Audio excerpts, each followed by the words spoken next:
Hi hello friends, welcome back to my channel. ఈరోజు మనం Padma awards 2024 Padma పురస్కారాల గురించిన కొంత సమాచారాన్ని తెలుసుకుందాం.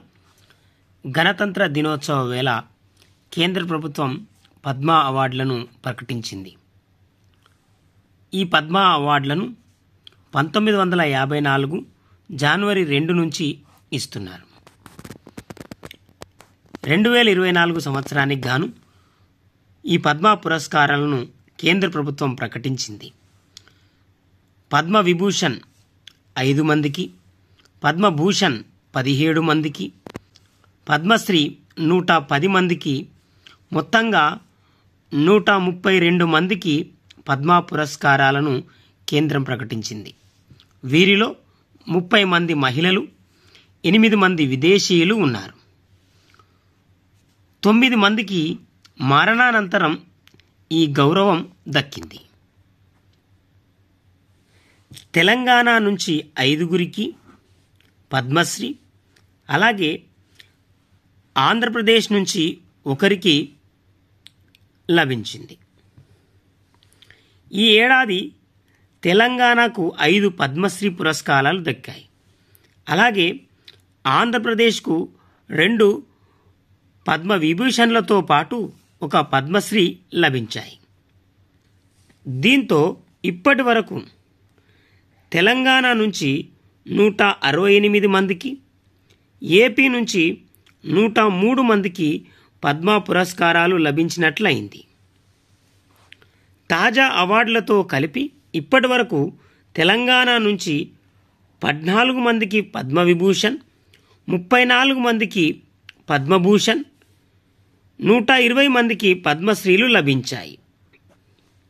అలాగే ఆంధ్రప్రదేశ్ నుంచి 8 మందికి పద్మవిభూషణ్, 25 మందికి పద్మభూషణ్, 70 మందికి పద్మశ్రీలు దక్కాయి. ఇక 2024 సంవత్సరం పద్మభూషణ్ అవార్డు గ్రహీతలను గనక మనం చూస్తే, వైజయంతి మాలా బాలి, రంగం కళలు, ప్రాంతం తమిళనాడుకు చెందినది.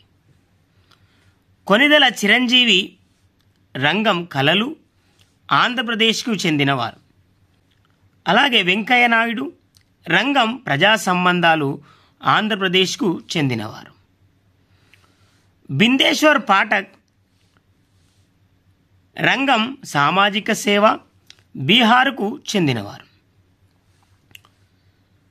పద్మా సుబ్రహ్మణ్యం, రంగం కళలు, తమిళనాడుకు చెందినవారు. ఇక పద్మవిభూషణ్ అవార్డు గ్రహీతల్లో ఆంధ్రప్రదేశ్ నుంచి 2 ప్రముఖ వ్యక్తులున్నట్టుగా మనం చూస్తున్నాం. వారు వెంకయ్య నాయుడు, అలాగే చిరంజీవి గారు. మొగల్తూరు నుంచి పద్మవిభూషణ్ దాకా చిరంజీవి ప్రయాణాన్ని గనక మనం చూస్తే,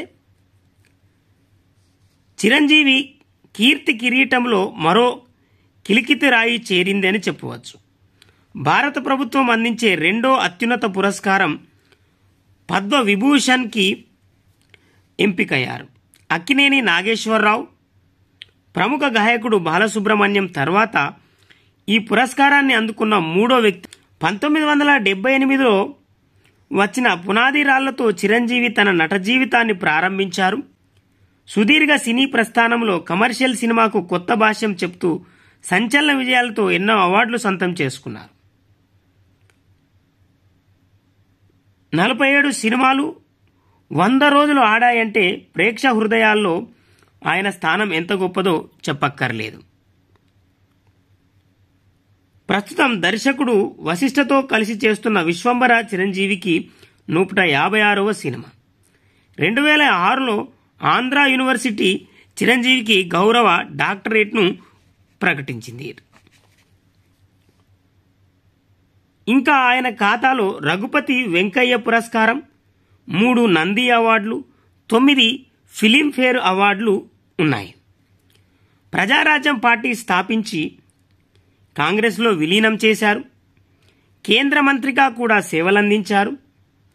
చిరంజీవి చారిటబుల్ ట్రస్ట్ స్థాపించి బ్లడ్, ఐ బ్యాంకుల ద్వారా సామాజిక సేవతో మానవత్వాన్ని చాటుతున్నారు. ఇక మరో ఆంధ్రప్రదేశ్కి చెందిన వ్యక్తి, ప్రముఖ వ్యక్తి, రాజకీయాల్లో యువకుడుగా ఉన్నప్పటి నుంచే రాజకీయాల్లో ఓనమాలు దిద్దిన వ్యక్తి వెంకయ్య నాయుడిని చూస్తాం. 1949 జూలై 1న ఆంధ్రప్రదేశ్లోని నెల్లూరు జిల్లా చవటపాలెంలో జన్మించారు. 1972లో ఉధృతంగా సాగిన జై ఆంధ్ర ఉద్యమంతో వెలుగులోకి వచ్చారు. ఆయన నెల్లూరులో జరిగిన ఆందోళనలో చురుగ్గా పాల్గొన్నారు. 1999లో గ్రామీణాభివృద్ధి శాఖ మంత్రిగా, 2014లో మోదీ మంత్రివర్గంలో కేంద్ర మంత్రిగా బాధ్యతలు స్వీకరించారు. 2017 నుంచి 2022 వరకు 13వ ఉపరాష్ట్రపతిగా పనిచేశారు. నెల్లూరులో స్వర్ణ భారత్ ట్రస్టును స్థాపించి అనేక సామాజిక కార్యక్రమాలు నిర్వహిస్తూ ఉన్నారు. ఇక తమిళనాడుకు చెందిన వైజయంతి మాలా బాలి 1933 ఆగస్టు 13న చెన్నైలోని తమిళ కుటుంబంలో జన్మించారు. నాట్య కళాకారిణిగా, సినీ నటిగా ఎన్నో అవార్డులు అందుకున్నారు. హిందీ దేవదాసులో హీరోయిన్గా నటించారు. 1980లో ఎంపీగా ఎన్నికయ్యారు. మరొకరు బిందేశ్వర్ పాఠక్. బీహార్లోని వైశాలిలో 1943 ఏప్రిల్ 2న జన్మించారు. సులభ్ ఇంటర్నేషనల్ వ్యవస్థాపకుడు, మరుగుదొడ్ల నిర్మాణంపై 5 దశాబ్దాల పాటు ఉద్యమించారు. పారిశుద్ధ్య కార్మికుల పట్ల వివక్షకు వ్యతిరేకంగా పోరాడారు. గత ఏడాది ఆగస్టు 15న కన్నుమూశారు. ఈ ఏడాది 9 మంది మరణానంతరం పద్మ అవార్డులు దక్కాయి. అందులో బిందేశ్వర్ పాఠక్ ఒకరు. ఇక పద్మశ్రీకి ఎంపికైన తెలంగాణ వారిని ఒకసారి చూద్దాం.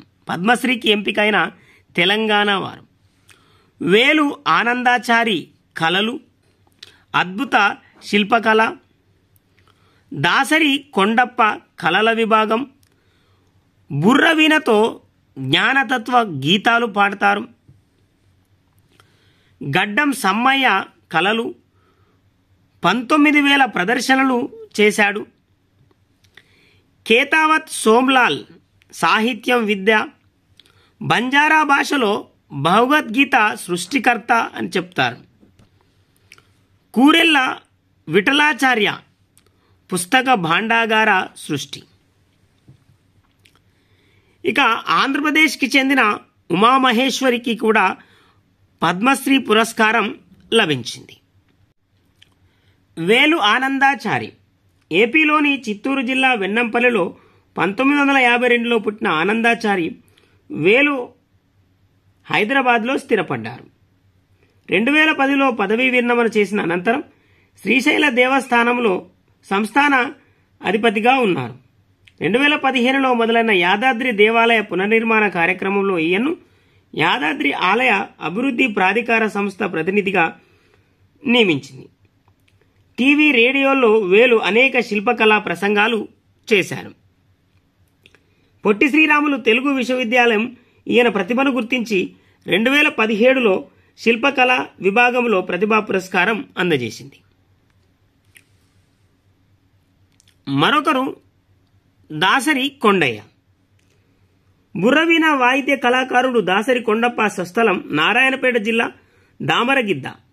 ఆత్మతత్వం, జ్ఞానతత్వానికి సంబంధించిన పాటలు ఎక్కువగా గానం చేస్తారు. రామాయణం, మహాభారతం, హరిశ్చంద్ర పాటలతో పాటు పౌరాణిక గాథలను వీణ వాయిస్తూ చెప్తారు. మరొకరు గడ్డం సమ్మయ్య.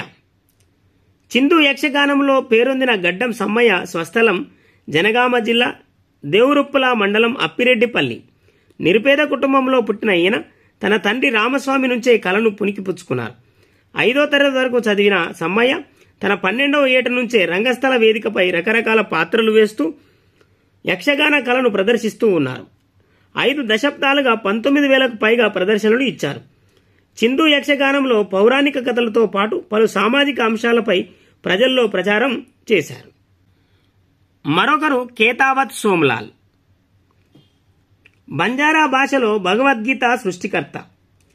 యాదాద్రి భువనగిరి జిల్లా భువనగిరి మండలం ఆకుతోటబావి తండాకు చెందిన కేతావత్ సోమ్లాల్ భగవద్గీతలోని 701 శ్లోకాలను 16 నెలల పాటు అవిశ్రాంతంగా కృషి చేసి తెలుగు లిపిలో బంజారా భాషలోకి అనువదించారు.